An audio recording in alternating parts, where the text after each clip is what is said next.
샬롬, 우리 주님 그리스도 안에서 여러분 모두를 축복하며 2026년 올 한 해 하늘의 복과 땅의 기름진 복을 누리는 우리 모두가 되길 기원합니다. 올해는 병원년입니다. 60간지의 43번째라고 하죠. 동아시아에서는 예로부터 우주 만물의 변화를 나무, 불, 흙, 쇠, 물의 이 5가지 기운으로 압축해 설명했죠. 그러니까 올해는 오행으로 치면 불을 상징하고 방위로는 남쪽, 그리고 색상으로는 빨간색을 의미합니다. 만물이 활짝 펴지고 밝게 빛나는 기운을 뜻한다고 합니다.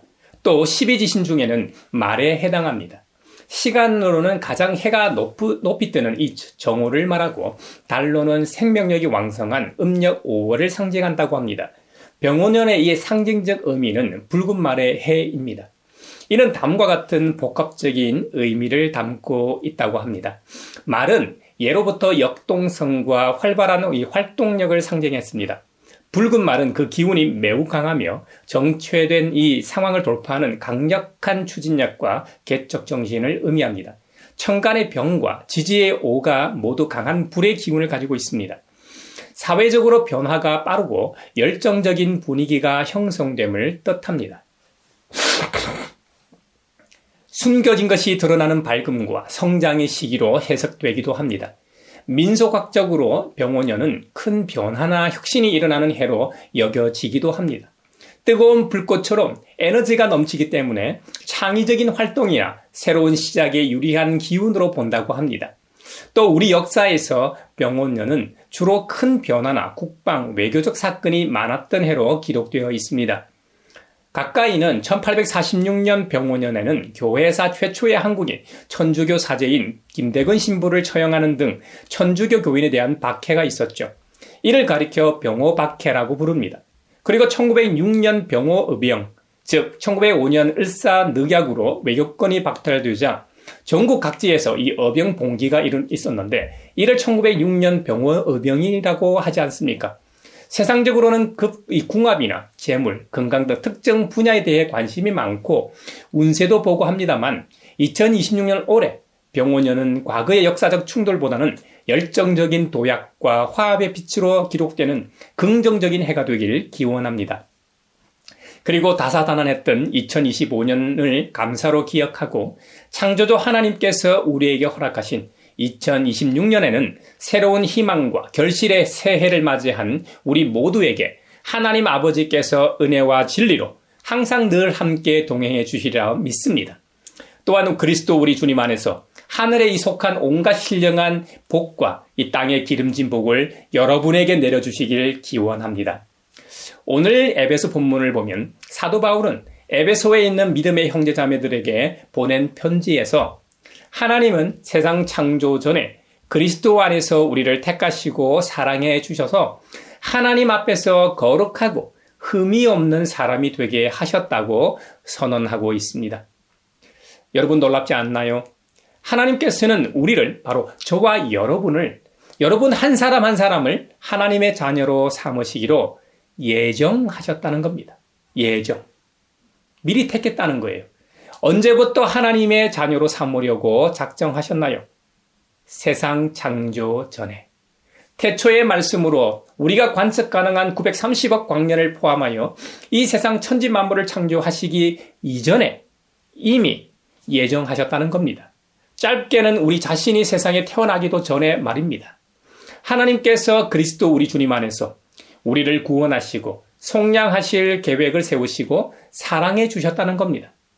그렇다면 우리의 생명은 우리가 이 몸을 받아 세상에 태어나면서부터 시작되어 죽음과 함께 끝나는 것이 아니라는 것이지요. 하나님의 선택과 사랑은 우주의 창조, 그 이전에 시작되었습니다. 우리는 하나님이 선택하고 사랑하신 우리 자신의 생명을 스스로 함부로 대할 수 없습니다. 또 다른 사람에 의해서 파괴되게 했어도 안 됩니다. 우리 생명을 우주의 기초를 놓으시기 전부터 택하시고 사랑하셨다는 겁니다. 그러니 하나님과의 관계에서 생각하는 사람은 자신의 생명은 물론 타인의 생명도 존중하고 귀하게 여깁니다. 내 이웃을 내 자신같이 사랑하라는 말씀을 지키며 살 수밖에 없습니다. 더 나아가 온 우주, 자연과 다른 생명들도 가볍게 여기거나 파괴할 수 없는 것이지요. 그래서 세계교회는 오랜 교회 전통은 아니지만 시대 정신을 담아 9월부터 창조 시기를 지키기로 결의했던 겁니다. 여러분, 우리를 그렇게나 사랑하시고 택하신 하나님은 우리 개개인을 하나님 앞에서 거룩하고 흠없는 사람이 되게 하셨다고 합니다. 흠이 없다라는 표현은 희생제사의 언어에서 유래했습니다. 희생동물의 흠 없음과 관련된 것이지만 사람의 도덕적, 종교적 태도에도 전용되었습니다. 그런데 유감스럽게도 우리 가운데 아무도 스스로 거룩하고 흠이 없는 사람이라고 당당하게 말할 수 있는 사람은 아무도 없습니다. 하지만 에베소서 본문에 그 근거를 명확히 기록해 놓았습니다. 하나님 앞에서 예수 그리스도를 통하여, 누구를 통하여? 예수 그리스도를 통하여 사람들 앞에서는 우리가 흠이 많은 인간입니다. 하지만 흠 많은 우리를 선택하셔서 하나님의 자녀로 삼으시고 사랑하시는 아버지 하나님 앞에서는 우리가 거룩하고 흠이 없는 사람이라고 선언하십니다. 할렐루야. 우리가 흠이 없는 사람이 될 수 있는 것은 전적으로 하나님의 능동적이고 용서하시는 사랑에 달려 있습니다. 우리 자신의 도덕성이나 인격에 달려 있지 않습니다. 우리의 노력이나 성공 여부에 달려 있지 않습니다. 우리의 죄와 허물과 흠에도 불구하고 우리를 하나님의 자녀로 삼으시기로 예정하시고 선택하신 하나님의 뜻은 어디에 있을까요? 첫째로 하나님의 사랑하시는 아들 안에서 우리에게 거저주신 하나님의 영광스러운 은혜를 찬미하게 하시기 위함입니다. 은혜는 그냥 주어진 것을 말하죠. 아무리 불효자라고 해도 어버이날에는 부모님의 은혜를 생각하게 되죠. 부모님의 은혜는 대가가 없습니다. 낳으시고 기르시는 것 자체가 은혜죠. 내 자식이기 때문에 사랑하고 돌보고 먹이고 키우는 겁니다. 어떤 대가를 바라고 하는 일이 아닙니다. 자식이 예쁘고 잘나서 하는 것이 아닙니다. 그래서 은혜라고 하는 것이지요. 에베소서에서 말하는 은혜 역시 우리의 도덕적 행위나 공로에 대한 상이나 보답이 아닙니다. 하나님의 풍성한 은혜를 따라 용서받고 구원받은 그리스도인은 거저 주신 하나님의 영광스러운 은혜를 찬미하는 것을 최고의 가치로 여겨야 합니다. 그래서 웨스트민스터 소요리 문답 총 107문으로 구성된 것의 제1번은 이렇게 시작합니다. 사람의 제일 되는 목적은 무엇입니까? 사람의 제일 되는 목적은 무엇입니까? 그 대답은 하나님을 영화롭게 하고 영원토록 그를 즐거워하는 것입니다. 입니다. 이 문답은 그리스도교 신앙의 근본 목적을 명확히 제시합니다. 신앙교육의 출발점이자 개혁주의 교리의 핵심이기도 합니다. 이 신앙 고백은 17세기 영국 웨스트민스터 총회에서 작성된 것입니다. 교회의 통일된 신앙 기준을 마련하기 위해서 만든 것이지요. 이것은 이후 장로교와 청교도 신앙의 근간이 되었습니다. 그리고 둘째로 하나님께서 우리를 자녀로 삼으시기로 예정하시고 선택하신 뜻은 때가 차면 하늘과 땅에 있는 모든 것을 그리스도 안에서 그분을 머리로 하여 통일시키기 위한 것입니다. 하나로 만들기 위해서 말이죠. 여기서 하늘과 땅에 있는 모든 것이 분열되어 있는 현실을 반영하고 있습니다. 최초의 인류인 아담의 불순종으로 말미암아 인류뿐만 아니라 창조된 모든 만물 역시 창조주 하나님의 선하신 계획과 멀어지고 잘못된 방향으로 가게 되었습니다. 오늘날의 세계만 봐도 알 수 있습니다. 각 나라는 자국 우선주의를 표방하고 있죠. 물론 몇몇 나라는 그 와중에도 자민족 우월주의에 빠져 타민족, 타 국가를 배타적으로 대하기도 하고 실제로 공격하기도 하죠. 이런 일들은 오늘날을 그 예시로 보듯이 인류 역사에 수없이 등장했고 역사책에 기록되어 있습니다. 선민이라 일컬어지는 유대인 역시 우월주의하면 둘째 가라면 서러울 정도입니다. 그들은 유대인 외의 이방인들은 심지어 개로 여겼습니다. 이와 같이 인류 역사 가운데 자리하고 있는 분열과 다툼, 갈라치기를 바로잡고 서로 하나 되게 하시기 위해 구원의 역사가 있었던 겁니다. 여러분, 그리스도의 순종으로 말미암은 구원의 역사는 모든 피조물을 다시 하나님의 창조 목적에 합당한 방향으로 모아 하나 되는 일을 가능케 합니다. 이 하나됨이야말로 우리 주님께서 진정으로 바라고 원하시는 모습입니다. 사도 바울이 여기서 말하는 하나됨이라는 주제는 바울 서신에서 종종 볼 수 있는 주제인데요. 교회는 그리스도 우리 주님께서 이루신 구속으로 말미암은 하나됨의 구체적인 결실입니다. 바로 열매입니다. 그 하나됨을 힘써 지켜야 할 사명을 부여받은 공동체가 바로 교회입니다. 여기서 우리는 우리 자신을 성찰해 보아야 합니다. 주님께서는 우리를 위하여 자신을 십자가에 내어주시면서까지 사랑하셨습니다. 주님은 만물을 통일하게 하시기 위해 이 성도의 구속을 예정하셨습니다. 교회의 하나됨을 깨뜨리는 행위는 성령의 하나 되게 하시는 것을 힘써 지키라는 말씀을 경홀히 여기는 불경건하는 모습입니다. 이건 말할 것도 없이 창조주와 피조물의 하나됨을 위해 성도의 이 구속을 예정하신 하나님의 뜻을 저버린 교회의 책임입니다. 분열된 현실에서 그리스도인을 선택하신 하나님의 뜻은 모든 피조 세계의 화해와 통일에 있습니다. 에베소서의 내용과 거의 유사한 골로새서에 보면 하나님은 주님의 십자가의 피로 평화를 이루셔서 그분으로 말미암아 만물을 곧 땅에 있는 것들이나 하늘에 있는 것들이나 모두 다 자기와 기꺼이 화해시켰다고 말씀하십니다. 에베소서에서는 그리스도 우리 주님 안에서 그분을 머리로 모든 것을 통일시키신다고 선언하고 있습니다.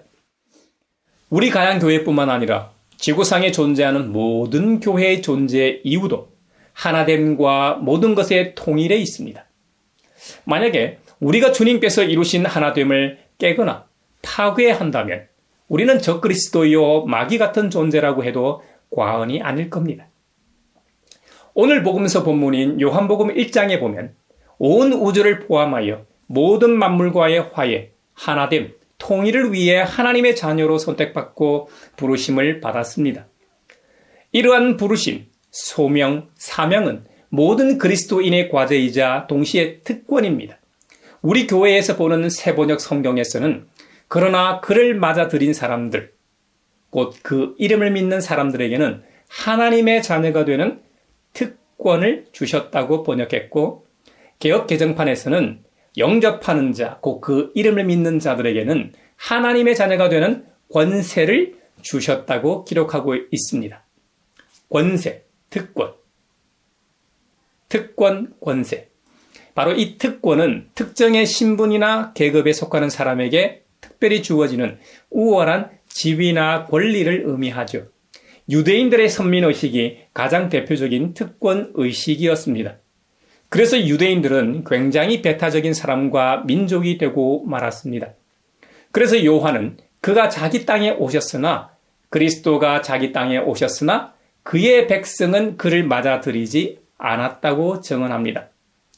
중국의 중원사상, 제국주의, 히틀러의 나치, 오리엔탈리즘, 민족주의, 인종주의, 엘리트주의, 심지어 요즘 우경화되면서 우리가 되었던 종교적 근본주의도 혈통과 육정으로 뒷받침되는 일종의 배타적 선민의식의 표줄일 겁니다. 그러나 그리스도인들은 혈통에서나 육정에서나 사람의 뜻에서 난 존재들이 아닙니다. 우리가 세상을 살아가다 보면 육정의 충족을 위해 세상적인 목적을 쫓아 살 때가 있긴 마련입니다. 그럴 때 사람의 뜻이 하나님의 뜻을 거스를 때가 있죠. 그때 말이죠. 오직 하나님의 뜻에만 순종하는 사람이 하나님에게서 난 그리스도인이라는 겁니다. 한국 교회와 그리스도인들은 한국 구성원으로 볼 때 꽤 많은 인구수를 가지고 있습니다. 그럼에도 불구하고 다종교 사회 안에서 살아가고 있는 구성원들이죠. 인구 통계가 조사된 가장 최근 자료인 2024년 자료이니까 국내 체류 외국인의 수가 265만 명이 넘습니다. 그들 배경을 보면 중국, 베트남, 태국, 미국, 우즈베키스탄 등 참 다양합니다. 나라나 외국인이 많을수록 다종교일 수밖에 없고 어느덧 우리 사회가 다문화 사회일 뿐만 아니라 다종교 사회라는 사실입니다. 그럼에도 불구하고 특별히 한국 교회는 선민의식과 특권의식에 사로잡혀 있는 것 또한 부인할 수 없는 사실입니다. 이런 특권의식은 주로 미국 개신교, 성교에 의한 개화와 애국개몽운동, 해방 후 미국 군정과 이승만 정권에 의한 특혜, 한국전쟁과 반공주의, 근대화에 의해 더욱 강화되었던 역사적 팩트입니다. 지금도 한국 개신교는 단지 하나의 종교 단체가 아니라 강력한 정치 세력입니다. 지난해 한국을 가장 대표하는 2명의 종교 지도자 관련 압수수색이 있었습니다. 그 사실 자체가 놀라웠던 것은 이재명 정부가 이전의 독재 정권에서도 박정희, 전두환도 함부로 건드리지 못한 종교 지도자를 상대로 압수수색을 했다는 점입니다. 물론 이전과는 다르게 해병대 이 4단장 구명 로비 의혹 관련 수사라는 점에서 다르긴 합니다만 지금까지의 이 한국 개신교를 보면 우리 사회에서 가장 선민의식과 특권의식이 충만한 존재들인 점도 부인할 수 없습니다. 여러분, 그러나 하나님의 자녀가 되는 힘은 특권에서 나오는 것이 아님을 오늘 요한복음에서 말씀하고 있습니다. 온 우주의 화해와 통일을 위해 십자가에서 죽으신 주님의 이름을 믿는 믿음에서 옵니다. 자기 희생적 십자가 죽음의 대가로 온 우주의 화해와 일치를 이룬 일이 어찌 배타적 특권일 수 있습니까? 화해는 희생 없이 불가능합니다. 일치는 권리의 주장이 아니라 권리의 포기에서 가능하다는 점을 기억합시다.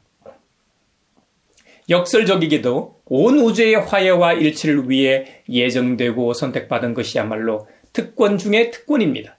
화해와 일치를 위한 부르심인 소명도 큰 특권이지만 무엇보다 이 일을 위해 하나님께서 우리를 부르셨고 동행하신다는 것이 가장 큰 특권입니다. 할렐루야! 사랑하는 믿음의 형제자매 여러분, 올해 2026년 병원년이 우리에게 어떤 해가 될지 그 누가 예측할 수 있겠습니까?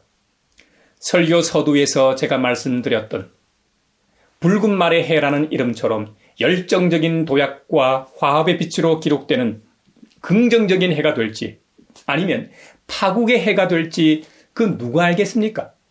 온 세계가 창조의 섭리대로 삶으로 더불어 살아갈지 아니면 서로 대립하고 반목하고 세계 각지에서 공격하고 상처로 가득할지 누가 알 수 있습니까? 그건 아무도 모릅니다.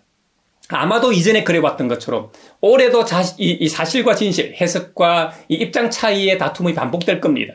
우리가 역사를 통해 배우고 기억하는 목적은 다시는 같은 역사를 되풀이하지 않기 위해서죠. 그런 의미에서 우리 앞에 펼쳐질 역사가 어떤 모습일지 알 수 없지만 우리에게 모든 지혜와 총명을 넘치게 해주시는 풍성한 은혜의 하나님께서 우리와 함께 하신다는 사실을 믿고 소망을 품읍시다. 오직 이 세상을 만드신 창조주 하나님만이 어떤 과정을 거쳐서 어떤 결과로 이어질지 아십니다. 형제자매 여러분, 은혜가 풍성한 하나님께서 하늘의 신령한 복과 땅의 기름진 복을 우리 주님 예수 그리스도 안에서 에베소서의 말씀대로 주님을 머리로 하여 온 우주가 하나 되고 통일될 것을 믿고 힘차게 새해를 시작합니다.